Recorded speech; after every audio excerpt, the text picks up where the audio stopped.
Ref Brandon and the Todd Family YouTube video, wherever you are, whatever you may be doing. Thank you so much for making Ref Brandon and the Todd Family a part of your day. We always greatly appreciate it. If you jump on here live here on this Wednesday evening, feel free to leave a comment in the comment section down below. Make sure to give the video a like, a thumbs up. If you have not yet subscribed to the channel, please do so and share the video on all social media platforms.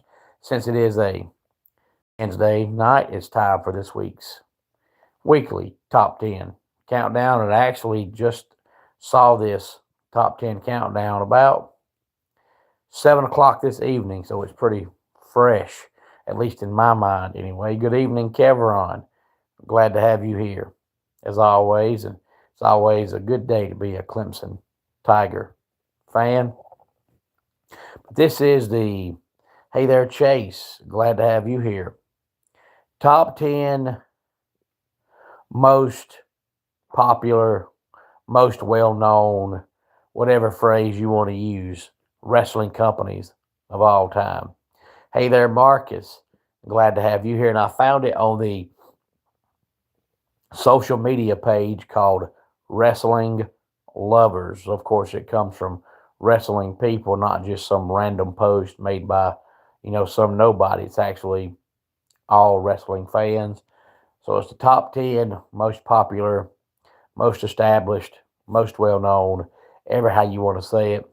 I think you can pretty much guess what number one is. But there's actually a couple of others on the list that are not quite where I thought they would be. So without further ado, let's get into this week's top 10 countdown. The 10 most popular all-time wrestling companies. Number 10, Lucha Libre Worldwide, better known as AAA, which tells you why the WWE started working with them, because they are a very popular, very well-established company. Number 9, Ring of Honor. Number 8, the National Wrestling Alliance, better known as NWA. Number 7, AEW, better known as All Elite Wrestling. Number 6 is TNA/Impact, because there was a time years ago that even though the wrestling was the same, they actually dropped the TNA name and just called themselves Impact Wrestling. Thank God it's gone back to TNA. Again, 10 through 6 is AAA, ROH, NWA, AEW, and TNA. Number 5 is ECW, and I'm actually surprised that it's in the top 5, because all the other companies on the list were around for a very long time, and ECW was not around that long. So I'm actually surprised it left that much of an impact on fans, knowing that it wasn't, around that long. V3W, I'm assuming that's a video game, and no, I have not played it. I have not played a video game in 20 years, probably. Number 4 is All Japan Pro Wrestling, better known as AJPW. Number 3 is New Japan Pro Wrestling, better known as NJPW. Number 2, where the big boys played back in the day, WCW. Hey there, Prime. You're correct. Jesus loves everybody.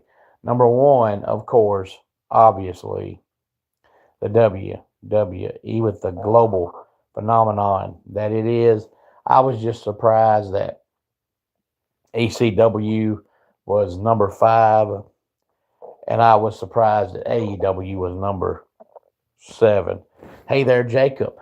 Glad to have you here. Hopefully, Jacob, I'll see you Saturday in Easton Ollie and Sunday in Royston.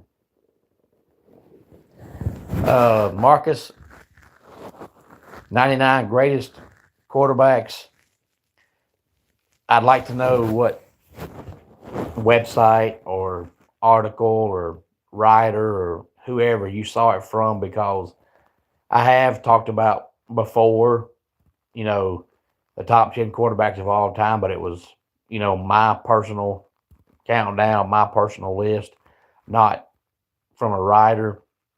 But, with these writers, a lot of them, unfortunately, are biased, and I wish they weren't. But a lot of writers are just like most fans. And even though you're a writer, most of them become fanboys, and they're going to rank players or athletes based on their opinion of them and not what they really are. To me, I've never thought that was fair, because you're looking at people from a fan perspective, not from a writer perspective. But I have talked about that before, but when I did that, it was my personal opinion and not a writer's opinion. But you have ESPN writers, CBS writers, Fox Sports writers, sporting news writers, radio station writers, podcast writers, TV station writers, magazine writers. So, there's probably hundreds and hundreds and hundreds of lists you could find with these different writers and quarterbacks. And, a lot of them will say Tom Brady. A lot of them will say Dan Marino. Some will say Joe Montana. Some will say Terry Bradshaw. So, they're all going to be different based on the writer.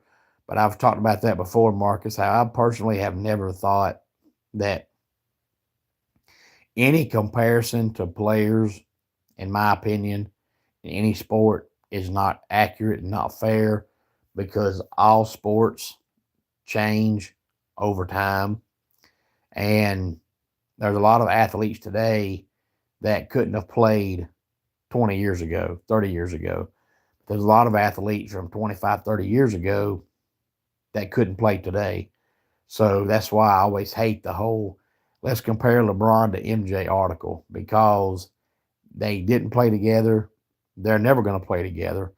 You can never prove who could play and win a one-on-one game, because they're never going to play a one-on-one game. And LeBron could have never played back when Jordan played, but Jordan might have a hard time playing in today's game. So you really can't compare. I've never liked comparing athletes to one another. I just like comparing them to people that played when they played, and just looking at what I saw with my own two eyes, regardless of who you played for, regardless of when you played, just what I saw when I watched you play. So I'd like to know what particular article or writer you saw that from, just because they vary so bad. Any thoughts on any of this, please feel free to let me know. Let's go ahead and get our dad joke of the day in here. I'm considering getting a stair lift, so I offered my neighbor Virgil $25 to try his. I think he might take me up on it. And that does it for today's Ref Brandon and the Todd Family YouTube video. Until next time, it's Ref Brandon saying, just like in pro wrestling, life can be over by the count of three. Take your